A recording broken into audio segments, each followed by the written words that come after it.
All right, ladies and gentlemen, how's everybody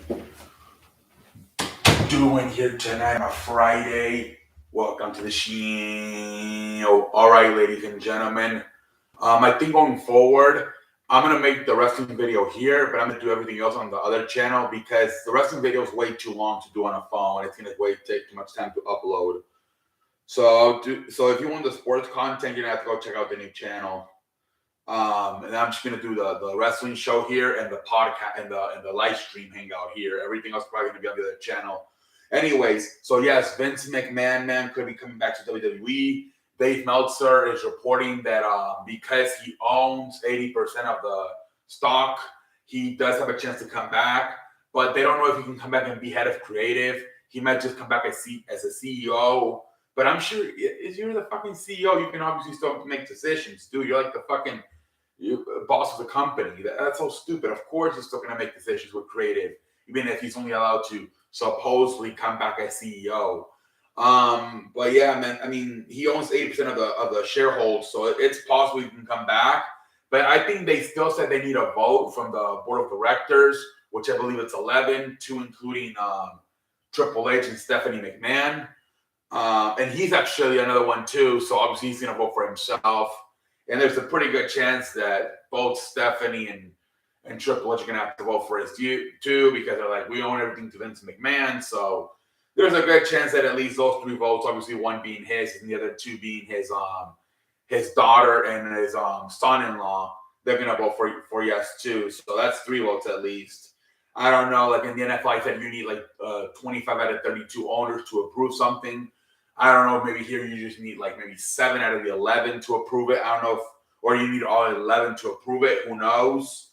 But there's a chance because he's still the majority owner, owning 80% of stock holdings. But something to keep an eye on still, ladies and gentlemen. We'll see what happens with that.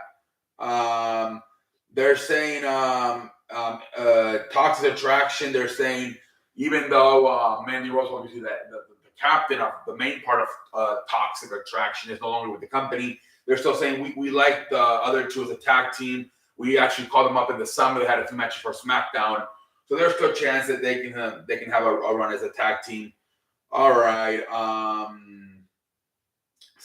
Let's see here. Impact is interested in Mandy Rose. Actually, Tommy Dreamer said, "I would assume AEW would be the favorites, especially money wise. But if they're not interested, we are interested." So TNA, according to Tommy Dreamer, would be interested in Mandy Rose. If AEW does not jump the gun on it, so we'll see how that goes. Let's see here. Sasha Banks reportedly headed to New Japan, where she would have a match with Kyrie at Wrestle Kingdom, which is January 17. She's said to be the highest paid New Japan wrestler of all time. Supposedly, she asked for a contract similar to Charlotte Flair and Becky Lynch, and she was denied. And that's why she got pissed off and left. I don't blame her. I don't blame her because she's supposedly, the top four, right? What do they call them? The four horsewoman: Bayley, Sasha Banks, Becky Lynch, and Charlotte Flair. And the fact that she wasn't making that type of money, I don't blame her for getting pissed off. Especially when her and Sasha and Bayley carry the women's division, sometimes even the entire company during the pandemic. Remember, weren't they at one point? Wasn't she like both the Raw Women's Champion and one half the tag team champion with Bayley? Like they were running that fucking division and sometimes even the whole company in that 2020 run. So yeah, they should have they dropped the ball right there, but not by not giving her a similar contract to what Becky Lynch and Charlotte Flair have. The only thing I would think of is maybe the injury. She is kind of injury prone. Maybe that's why. I don't know. But other than that, she did deserve that contract, especially what she and Bayley did in 2020 with the pandemic. But apparently that was the big, that's why she left. And she's now in New Japan, which could eventually probably set the path for her eventually going to AEW, since New Japan and AEW have that partnership.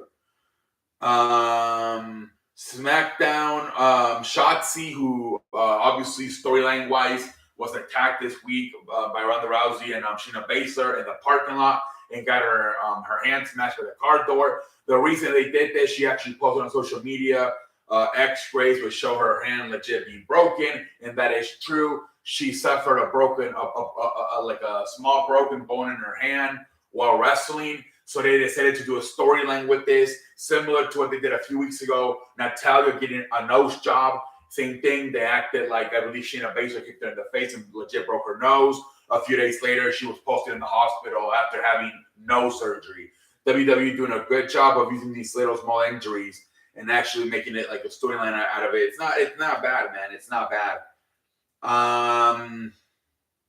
Jonathan Grisham, who was one of the big stars from Ring of Honor, he couldn't get along with Tony Khan, so he asked for his release, and now it looks like he's headed to Impact, TNA Impact. All right.